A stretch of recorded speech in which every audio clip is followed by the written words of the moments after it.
Hey, thanks for clicking on the video. I'm Mark Prosser. I'm up here in Wisconsin where it's a blazing 5 degrees out. Getting my bike ready, get going in springtime here. I was going around it today and I found a broke bracket on the headers here. So these are custom built stainless headers. They're susceptible to a lot of gnarly vibration from this big V-twin motor. So it's a pretty common thing, you know. We don't know why it broke for sure, but we're going to put it back together. I'm going to pull these pipes off today and show you how to put this bracket or this broke piece back on there. So whether they're chrome pipes, whether they're stainless pipes, whatever they are, they're metal, right? These actually happen to be brushed stainless, and I love this look. But when you're working on a metal table, you want to make sure you get something underneath these things, because if you rub them on the table, it's going to scratch them. You're going to get little scratches on them. That's the first thing right off the bat. So here's the broke tab. It's about 1/8 inch stainless. What we don't know about this pipe is, we don't know what kind of stainless the pipe is, we don't know what kind of stainless the bracket is. But we do know that probably 85%, 80%, I don't know, 90% of the stainless out there is 300 series austenitic stainless. So we're going to use a compatible filler to put this thing on. But before I get the welder out and start tacking and welding, I want to show you how I prep the edge of this metal to get a good fit. Put this bracket back on. So this is the bracket that's broke off. It fits right back in. I can feel where it fits really nice. But it's 1/8 inch thick. It's pretty thick. So what I did is I came in and I beveled the edges on both pieces just a little bit so I can get a little bit better penetration down in there. But what I don't do is grind the whole edge off. I leave a little bit of that crack in there because I can feel exactly where it was, so I can locate this thing. If I grind this completely flat and I grind that completely flat, I don't know exactly where it goes. So I leave just a little bit of that edge so I can locate this thing right back where it was cracked off. And that's what we're going to end up with, is a little groove in there. We're going to put a little weld in there and put this baby back on.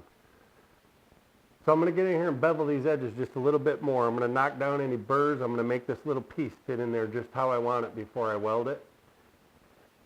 When you're doing this kind of grinding, you got to be careful. You can't be touching on the stainless pipes with your grinder, right? So I go real slow, I go real careful. I'm just going to open that groove up where we're going to weld it. I'm going to open it up just a little bit more.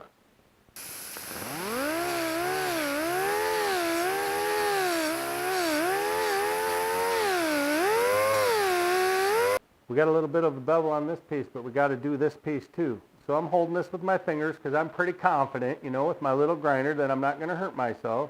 If you're not, get a pair of pliers. But I'm just going to open this up a little bit. But what I'm not going to do is grind that original crack, because that's going to locate that thing back where it was for me, or help me do it anyway.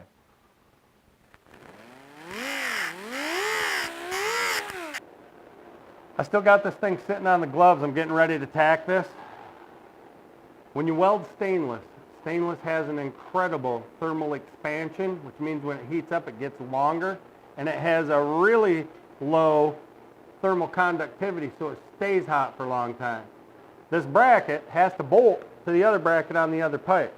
So I'm going to locate it and tack it, and I'm going to put it right where it was, but then I'm going to bend it back a little bit, because I know when I weld it, the distortion, the shrinkage is going to pull that thing back into place. You never know how far it goes, where to set it up, but I'm going to make a good guess. The other thing is, before you start welding on these pipes, it's a good lesson to learn. A lot of guys have learned it the hard way, including me. Take this ground off your table and put it on the part. Ground the part. Because if it's grounded to the table and you don't have something under here, you're going to burn your pipe on the table with the electricity. So always put your ground on the part. It can help you hold it in place pretty easy too. So I'm going to get my ground on this part. We're going to come in for a little bit of a close-up. I'm going to get this thing tacked on. We're going to weld it. So we're welding 1/8 inch stainless. I'm at about 80 amps, DC negative. I got a 332 tungsten, 100% argon, 25 CFH. But with stainless, you want more gas coverage. You want to keep those welds nice and clean, gold color. So I've got this gas lens on here, and these are some new cool cups made by a company called Amphuric. You can see through them, plus they really give you some good gas coverage. So I'm going to get this thing up here, I'm going to get it placed just where it was, and I'm going to tack it right on the end And once I get a good tack right on the end, I can move this a little bit because I'm going to pre-bend this thing so when the weld pulls it, it's going to pull it, hopefully, back into position. So we'll get this thing tacked up on here, and then I'll show you the weld if it's a good one, and if it's not, you don't get to see it.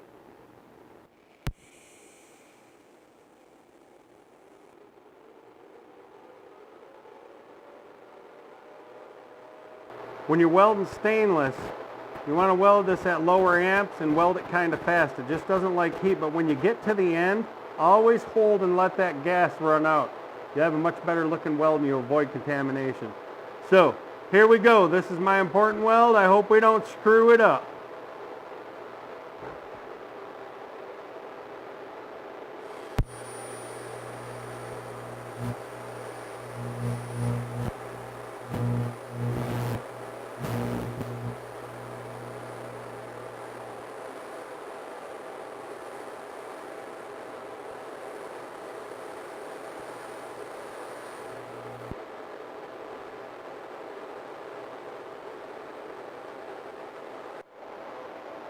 So the weld turned out pretty good. You can see on this side, there's a little notch there. I'm going to come in and put in a little bit more weld there because remember, an open end like that, that little crack, that little notch, that's an awesome place for a crack to start. When you're done with your stainless, you can leave it nice and gold color. That's kind of pretty. Or you take a stainless steel wire brush, which the rest of these pipes are brushed too, and I clean that up like that. We put a little on this end, a little on this end, get this baby back on the bike, and wait for springtime. We welded the front of the bracket, but I turn around and look at the back side, and this hasn't been welded, so I'm going to put some weld on the back side too. It's just going to give it a little bit more strength. It's going to make it harder to break off again and harder to crack. So I'm going to weld a little bit weld in here, and we're going to have this thing done.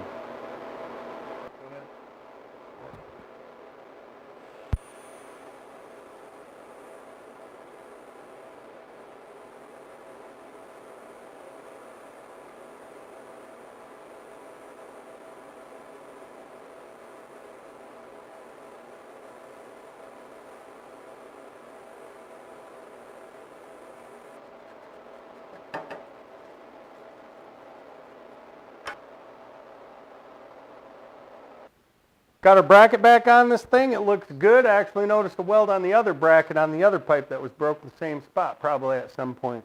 So, I hope this video helped you out how to put these brackets back on. If you're going to build this stuff and ride this stuff, you're going to have broke brackets. You got to smack at the bracket. Put her back on there. See you on the next video.